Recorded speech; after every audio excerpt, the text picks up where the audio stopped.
President కూడా అందరూ ఉండండి. ఎందుకంటే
మనం లోకల్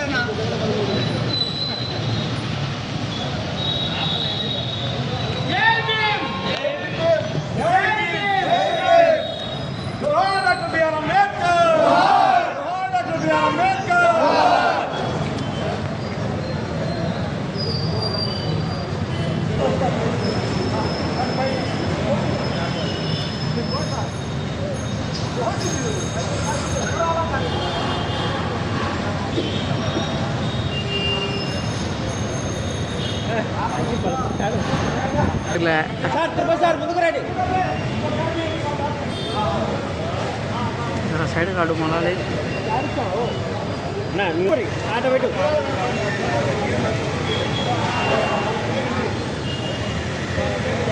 మీరు ఇటు తిరిగారనా? నమస్కారంలో రీసెంట్గా జగన్ సార్ నంద్యాల కర్నూలు జిల్లాకు ఎస్సీసీఎల్ విభాగానికి ఇన్ఛార్జిగా నియమించడం జరిగింది. మరీ ముఖ్యంగా ఇక్కడ మన రాష్ట్ర ప్రభుత్వంలో కూటమి ప్రభుత్వం వచ్చినప్పటి నుండి నేటి వరకు ఒక దళితులనే టార్గెట్గా పెట్టుకొని వారి యొక్క రెడ్ బుక్ రాజ్యాంగాన్ని అమలుపరచడం జరుగుతూ ఉంది.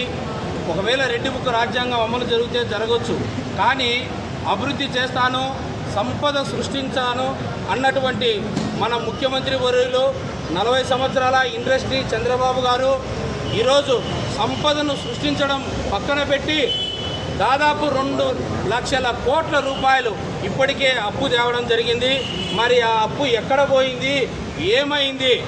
జగన్మోహన్ రెడ్డి గారు ముఖ్యమంత్రిగా ఉంటూ ఆయన 17 కాలేజీలు స్థాపించడము, వాటిలో 5 పూర్తిగా కాలేజీలు 7 కాలేజీలు పూర్తిగా ఓపెన్ అయ్యి జరిగిపోతూ ఒకటి 90%, 80%, 50% అనేది కాలేజీలు అనేది మిగులుతల ఉన్నాయి.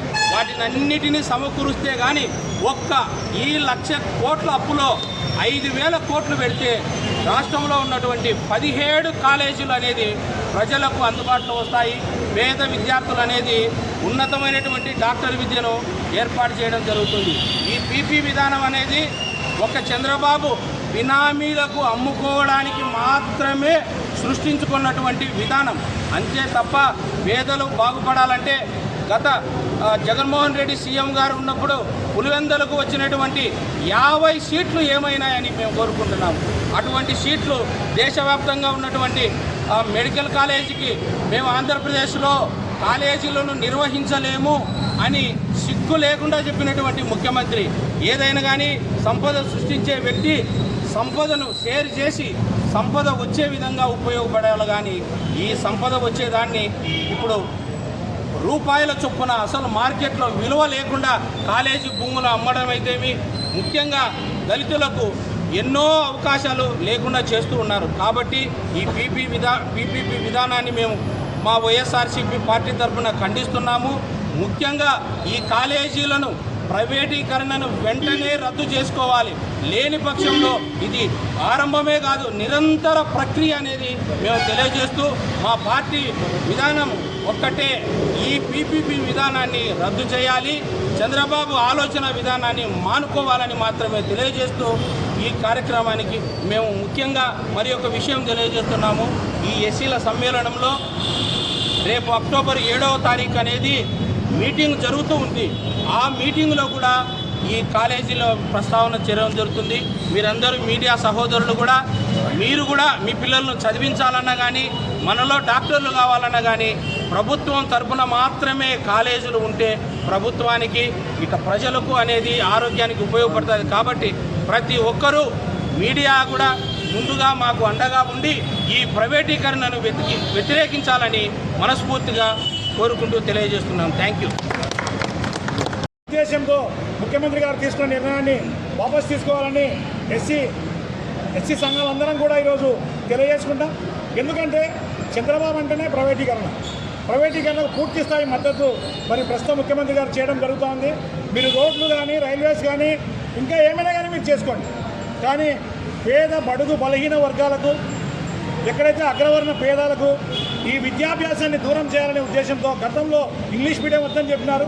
ఈరోజు వైద్య విద్య కూడా అందకుండా చేసే పరిస్థితి. మరి పేదవాళ్ళు చదువుకోకూడదా? ఎస్సీ ఎస్టీ బీసీలకు విద్య అందకూడదా? మెడికల్ కాలేజీలు వీళ్ళకు మెడికల్ విద్య చేరకూడదనే దురుద్దేశంతోనే ఈరోజు చంద్రబాబు ప్రభుత్వం చేస్తున్న ఈ దుర్మార్గమైన చర్యను మేము ఖండిస్తున్నాం. ఎందుకంటే ప్రజలకు కావాల్సింది విద్య, వైద్యం. విద్యను దూరం చేసినారు, వైద్యాన్ని దూరం చేసినారు. మన నంద్యాలలో ఇంతలా కాలేజీ కట్టినా కానీ మరి ఆ రోజు అప్పటి ముఖ్యమంత్రి జగన్మోహన్ రెడ్డి గారు అయితేనేమి, అలాగే నంద్యాల అప్పటి ఎమ్మెల్యే శాసనసభ్యులు శ్రీ శిల్పారావు కిషోర్ రెడ్డి గారు ఎంతో కృషి చేసి ఈరోజు కాలేజ్ దాదాపు 300 మంది విద్యార్థులు చదువుకుంటున్నారు. మరి ఇవన్నీ కూటమి నాయకులకు కనపడడం లేదా? మరి ఇన్ని మెడికల్ కాలేజీలు కట్టి ఇంతమంది విద్యార్థులు చదువుకునే అవకాశాన్ని కల్పిస్తే గత ప్రభుత్వం, ఈ ప్రభుత్వం పేదలకు విద్యను దూరం చేయాలని, పేదలకు విద్య అందకుండా ప్రయత్నం చేయాలనే ఉద్దేశంతోనే ఈరోజు ఇటువంటి కుటిలమైన చర్యలను మరి వైఎస్ఆర్ కాంగ్రెస్ పార్టీ ఎస్సీ విభాగంగా మేము అందరం కూడా దీన్ని పూర్తి స్థాయిలో వ్యతిరేకిస్తున్నాం. రాబోయే రోజుల్లో కూడా తప్పకుండా ఈ కార్యక్రమాన్ని నిరంతరం కొనసాగిస్తామని తెలియజేసుకుంటూ, మీరు ఏదైతే ప్రైవేటీకరణ ఏదైతే మీరు రద్దుపరచకుండా కొనసాగిస్తే రాబోయే కాలంలో మరి మాజీ ముఖ్యమంత్రి చెప్పినట్టుగా మళ్ళీ కూడా పేదల కోసమే మళ్ళీ కూడా ప్రభుత్వానికి అందజేసే విధంగా, ప్రజలకు అందజేసే విధంగా తప్పకుండా పోరాటం చేస్తామని ఈ సందర్భంగా తెలియజేసుకుంటూ, రాబోయే కాలంలో మరి మరింతగా ఉధృతంగా మెడికల్ కాలేజీల మీద పేదవాడికి విద్య అందే విధంగా, పేదవాడికి విద్య వైద్యం అందే విధంగా కృషి చేసే విధంగా వైఎస్ఆర్ కాంగ్రెస్ పార్టీ నిరంతరం పోరాడతామని తెలియజేసుకుంటూ, రాబోయే రేపు అక్టోబర్ 7వ తారీఖున కూడా మరి దీని మీద ఎస్సీల జిల్లా కర్నూలు జిల్లా, నంద్యాల జిల్లాకు సంబంధించిన మీటింగ్ కూడా ఉంది. దయచేసి ఈ విషయాన్ని కూడా గుర్తుంచుకోవాలని తెలియజేసుకుంటూ, ఈ కార్యక్రమానికి విచ్చేసిన మిత్రులందరికీ, మా నాయకులందరికీ కూడా పేరు పేరున ధన్యవాదాలు, కృతజ్ఞతలు తెలియజేసుకుంటూ ఈ కార్యక్రమాన్ని విజయవంతం చేసినందుకు మీ అందరికీ ధన్యవాదాలు తెలియజేస్తూ ఈ మెడికల్ కాలేజ్ మీద ఈరోజు ధర్నా కేటాయించాము. కాబట్టి ఈ పీపీ విధానాన్ని రద్దు చేస్తూ చంద్రబాబు సీఎం గారు పెద్ద మనసుతో ఈ పీపీ విధానాన్ని మార్చేసి రెగ్యులర్గా గవర్నమెంట్ వాళ్ళే నడిపేటట్టు ఈ మెడికల్ కాలేజ్ చేస్తే బాగుంటుందని మా ఎస్సీసీఎల్ పెద్దలు, అలాగనే అధ్యక్షులు తిరుపతి అన్నగారు అందరం అనుకొని ఈరోజు మేము అంబేద్కర్ గారికి విన్నపత్రం ఇవ్వడం జరిగింది. అలాగే నంద్యాలలో కూడా మా బ్రదర్ చెప్పినట్టు శిల్పారావు కిషోర్ గారు 300 మంది ఇప్పుడు చదువుతున్నారంటే ఆయన కష్టం పడి తక్కువ టైంలోనే ఇక్కడ బిల్డింగ్ అయితేనేమి అన్నీ కేటాయించి ఆయన 24 అవర్స్ ఆ మెడికల్ కాలేజీ కోసం శ్రమపడి ఫస్ట్ మన కాలేజ్ నంద్యాల కాలేజీ నుంటే అడ్మిషన్ స్టార్ట్ అయినాయి.